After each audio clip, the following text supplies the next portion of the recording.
Well, what's going on, guys? We got a few projects we got to tackle today.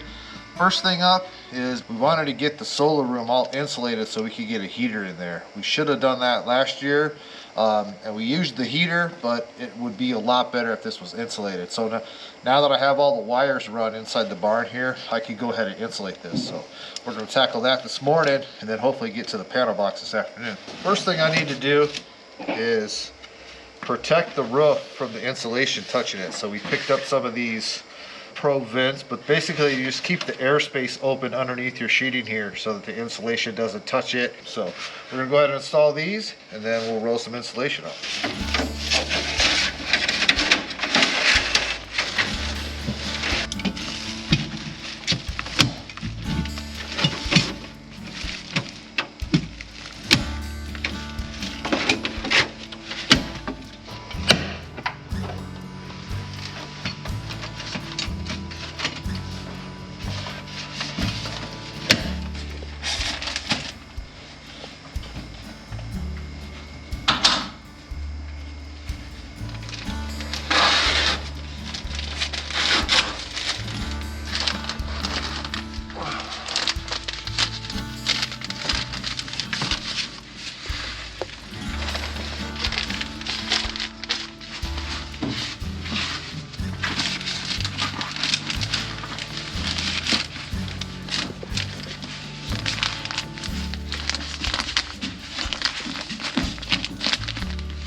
Looks like we're a little short.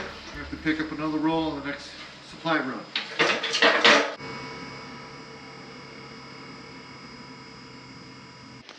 Okay, you ready? Okay, hold on.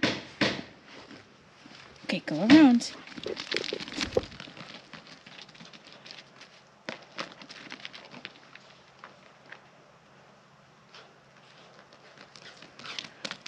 So we're out here at the house, and we want to tell you guys, today is Ryder's birthday. He's 4 years old. Happy birthday, Mr. Man. He gets to play outside all he wants today with his... Yeah. Yeah. A little tug? Yeah.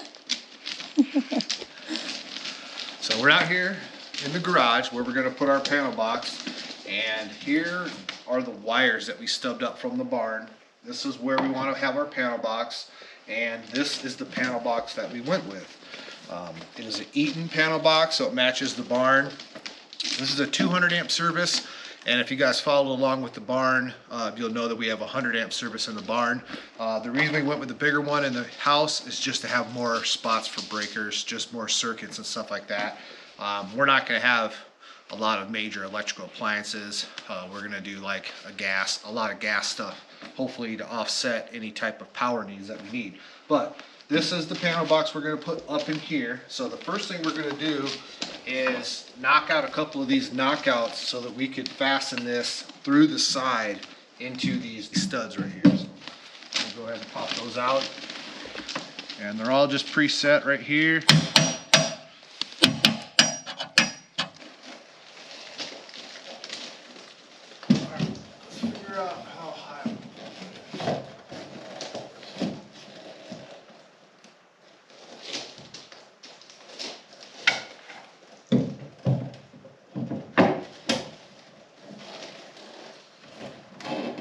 Too low?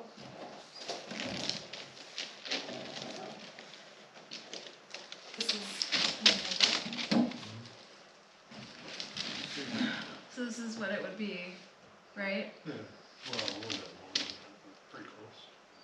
Let's put it up on 2 bucks.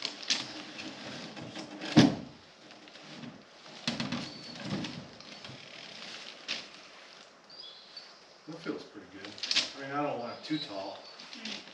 So we're gonna go ahead and set the panel so that it's a 1/2 of an inch sticking out, and that way when we put drywall around it, the panel cover is gonna be nice and flush with the drywall. So we're just gonna set this at a 1/2 inch. Put a screw in here.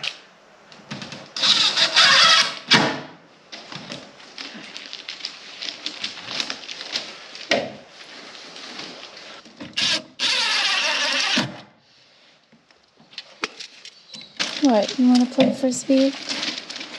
Yeah. Ryder's saying, it's my birthday, you gotta throw my frisbee. Well, you gotta let me have it.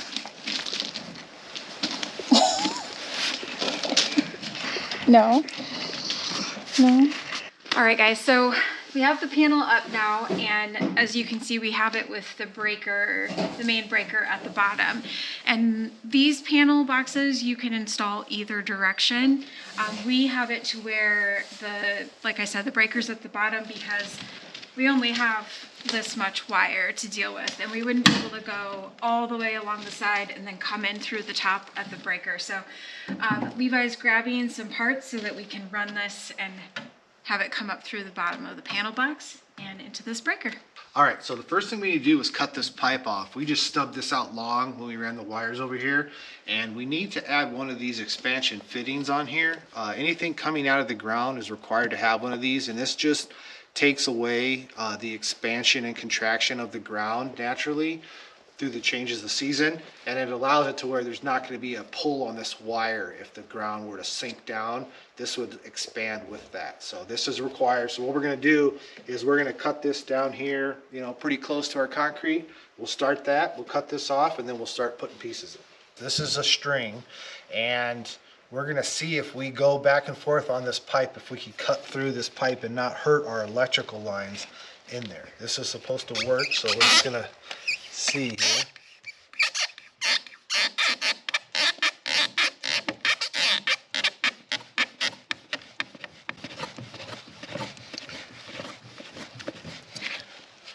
It's working. Mm-hmm.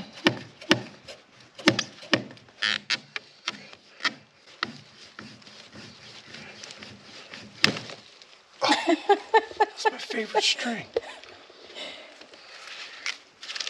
We got plenty more.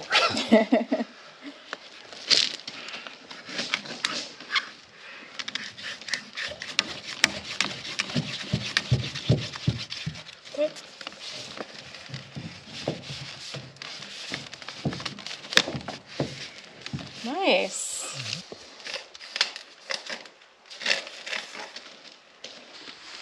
All right, so the first thing we're gonna do is throw some primer and glue on this fitting. Don't really want to get primer everywhere. Yeah, it's stinky, huh? Yucky, son.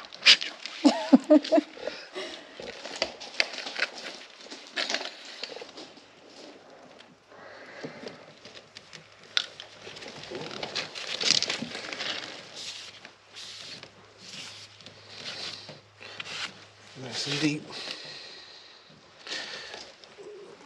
Twist, all right.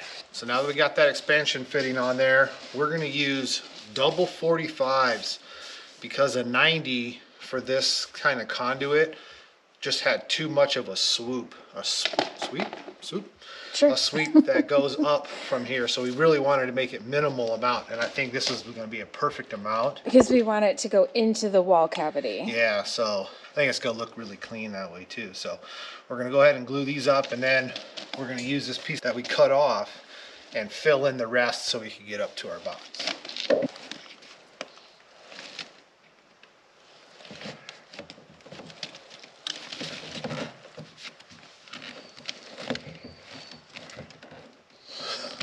I have to remember that I can't push.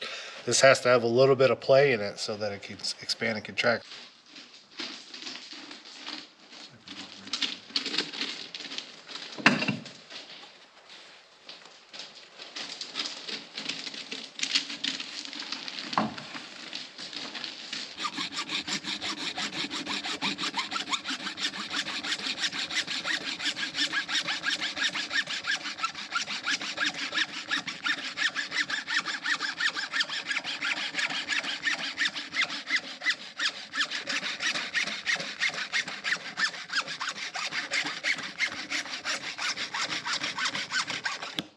here's the other 45, and you saw us cut it, and that's just so we could line up the end of the 45 with where we want it to go into our panel box. So that's kind of cool. You could adjust them that way. So, because if we had left it, yeah, if we had left it long, it would have been too far back. So this just allowed us to bring this forward a little. So yeah, that looks pretty good. Looks pretty good. So now, we gotta make sure we have, so I probably could glue this up now. That way we know it's in there as far as it needs to be. Mm-hmm. And then we'll take a measurement of that pipe. And then hopefully, because we can go down. Well, and you this, can twist. And then we can go up and we can push this up into the box.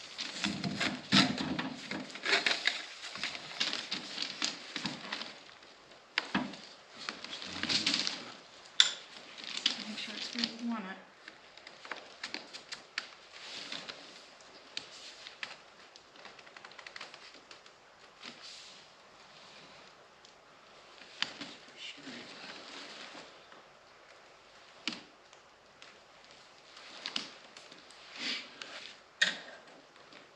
Looks like we got about 10 3/4.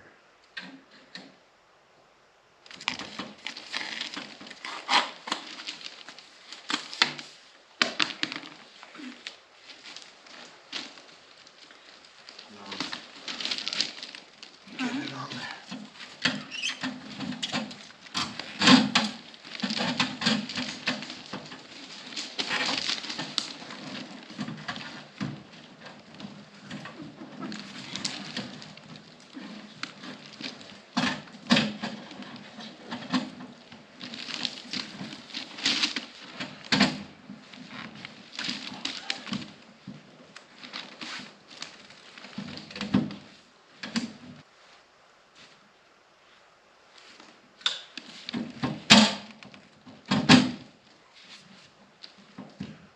Perfect.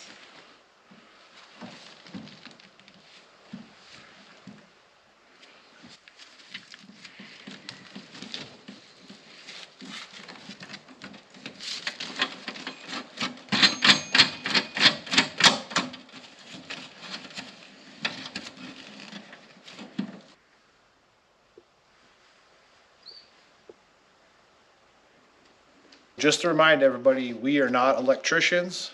We've done a lot of homework and research, have a lot of good buddies, Mike, and we are going to hook up this panel box. It's not that hard.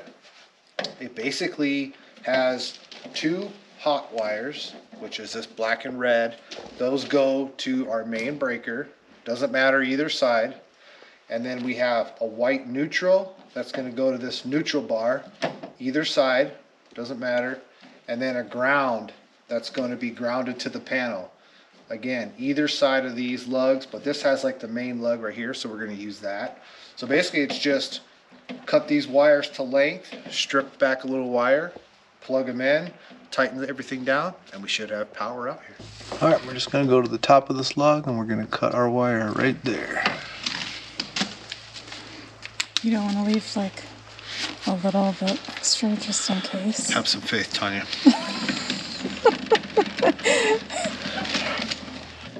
Okay. So we're just going to take our hex off. That's it.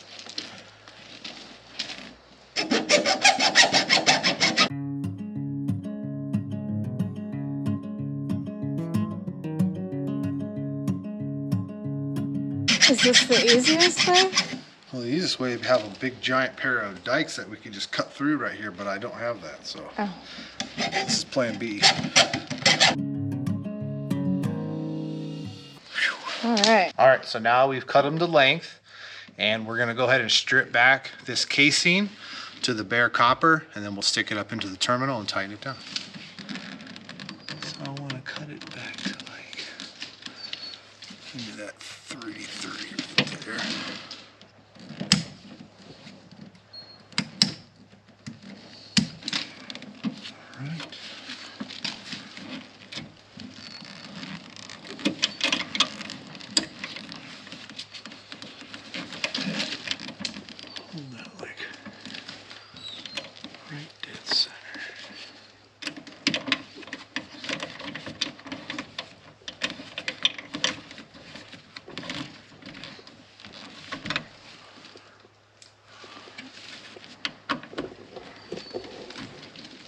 I also wanted to mention that we did make sure that the power to these wires is off in the barn, and then Levi used his little, what's it called?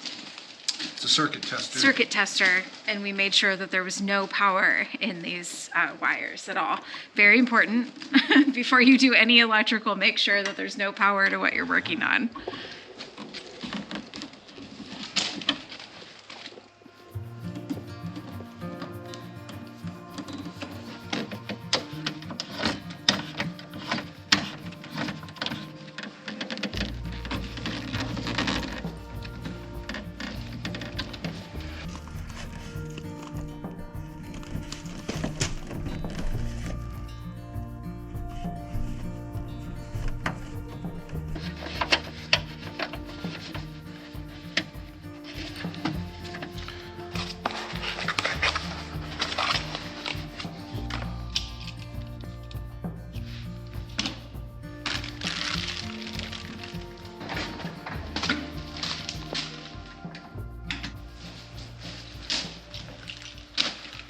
Alright, so now that we have power hooked up, it's not on yet, but we have a 20 amp breaker, and that's what we're going to use out here for the garage receptacles.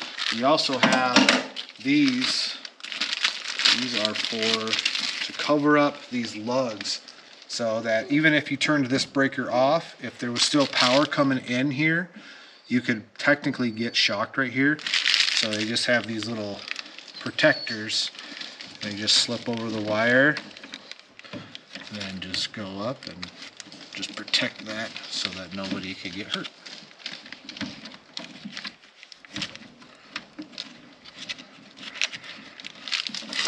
So we put in our 20 amp breaker for the garage here, and we're going to use one of these Romex clamp connectors. This is required by code for us. So we're just going to knock out one of these back 3/4. We're going to try to use 3/4 everywhere we can, because you can fit 2 wires in these.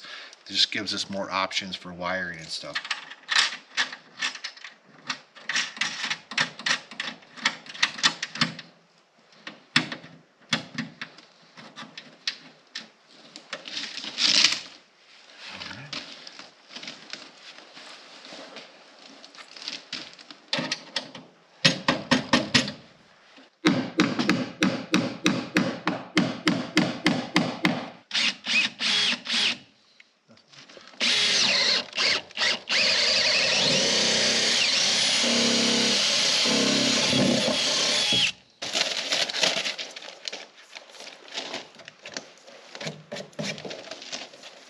First wire in the house. How exciting is that?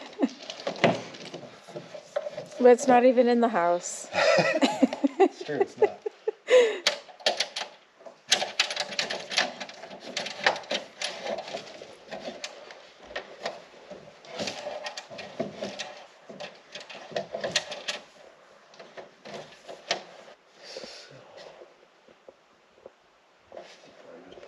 Grounds all over there, and the neutrals, I think about right there.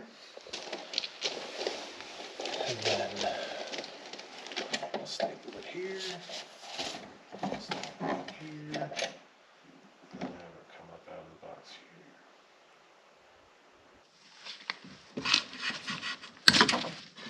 here. Hey buddy, what you doing? He's trying to help. He wants to learn too. You want to learn? Okay, this is number 12 wire, buddy, because we're using a 20 amp circuit out here. Is that good? Oh, thanks. All right, so as I told Ryder, we are going to use 12 wire out here because this is a 20 amp circuit. So I'm just going to pop this in the box, strip this down, and put the breaker. That's a 3/4 knockout, so it's a little bit loose but it's because we're going to put our next garage circuit. We're going to have 2 garage circuits for plug-ins, so we plan on running another wire through there, so that's why we used the 3/4. So now I'm just going to go ahead and strip this back, and then we'll hook it up. What are you stripping back? Strip back the casing here on this wire, and so you want to make sure that you don't push too hard. Try to stay in the center. They make a Romex wire stripper thing, but always just done this. strip back the paper as well.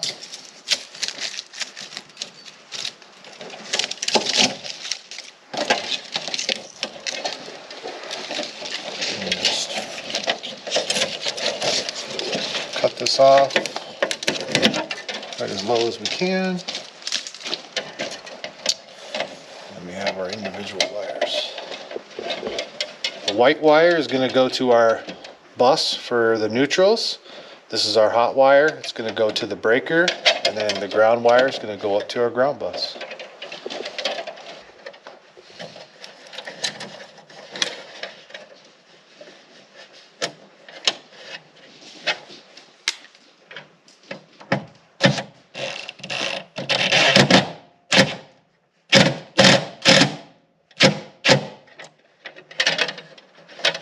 All right, so here's our hot wire. We have it cut to length and stripped back.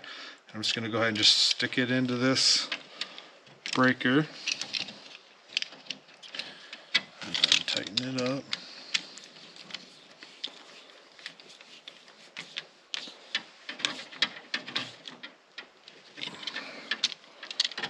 Nice and snug. And then just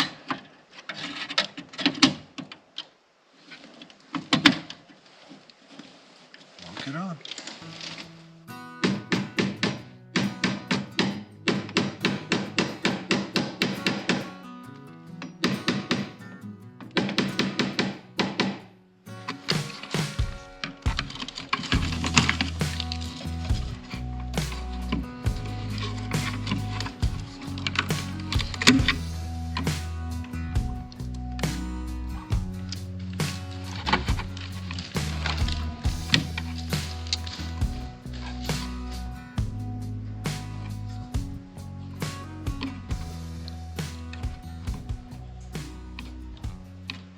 Here's our ground fault, and the top terminal's in a ground fault.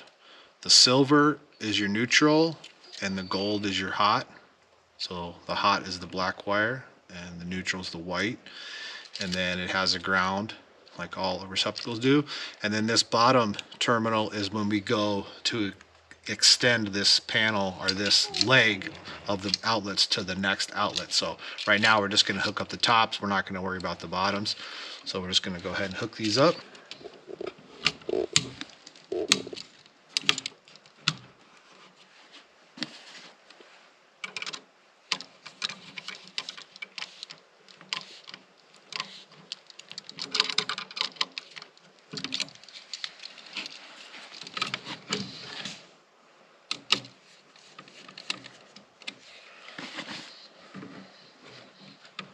And a lot of people don't know this, but you always want to make the hook in your wire so that the wire is pulled into the screw when you tighten it up.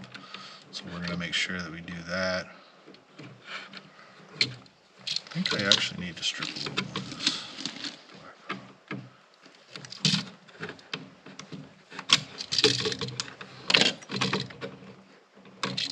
Right, there's like a fine line. Yeah. Just want to make sure you have enough.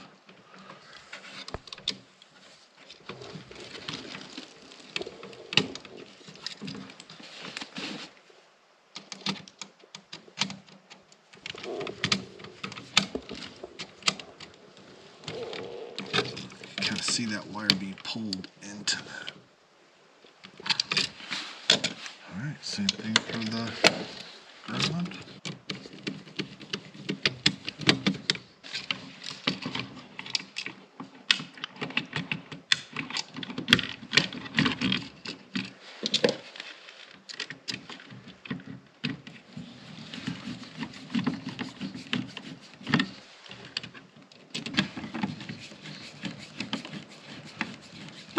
All right, we got the outlet all installed. Let's go over to the barn, kick the main breaker on that comes out to the house, and see if it works.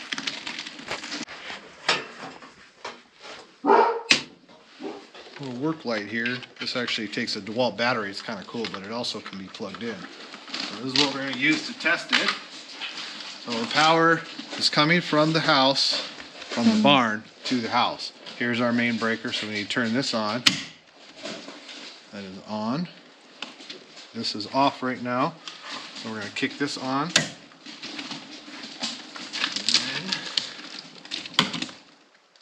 Ooh, I see a green light. I see a green light. Let me turn my headlamp off here.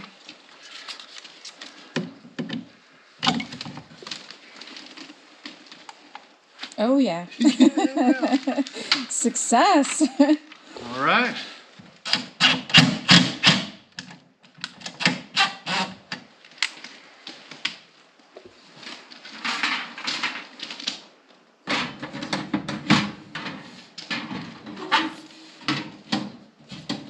Last thing we need to do is put this cover plate back on so nothing can get into our box.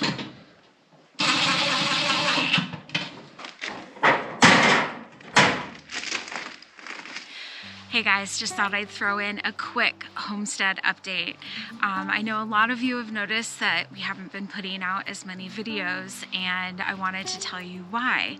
So first off, I'm going to start by letting you know that we are both healthy. There's no issues there. But Levi had the opportunity to take on a job. We have been very lucky to have saved up money, and then with the sale of our house in Michigan, to be able to take several years off of working and be able to travel for a little while and then buy this property and build our dream homestead.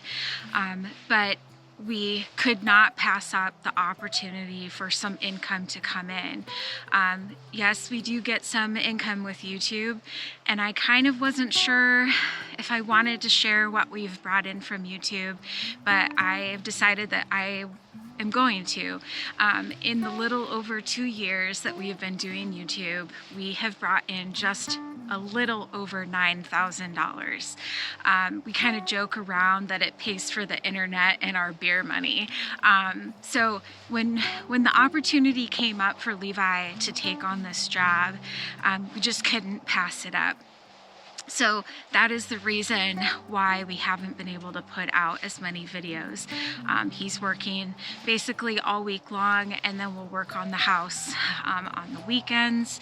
And honestly, it's been kind of, at first I was like, well, we're not going to be building the house, but I have been able to get so many things done that we just have been putting off because we're so busy working on the house. So things that just, we're kind of piling up, like processing things from the garden and even processing the deer. While Levi was working, I was, butchering it all up and putting it in the freezer.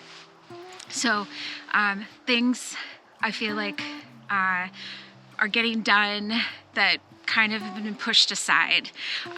We plan to do just the one video a week for a little while, and eventually we definitely plan on going back to 2 videos a week. And if there's more, if we are able to work a little more on the house, or I have some projects that I can do and share with you, then we'll definitely try to put more than 1 video out. We just want to say thank you so much for all the support that you have shown us over the last couple of years. We will continue to put out videos as we can, and we hope you guys stick around because there's a lot more to come.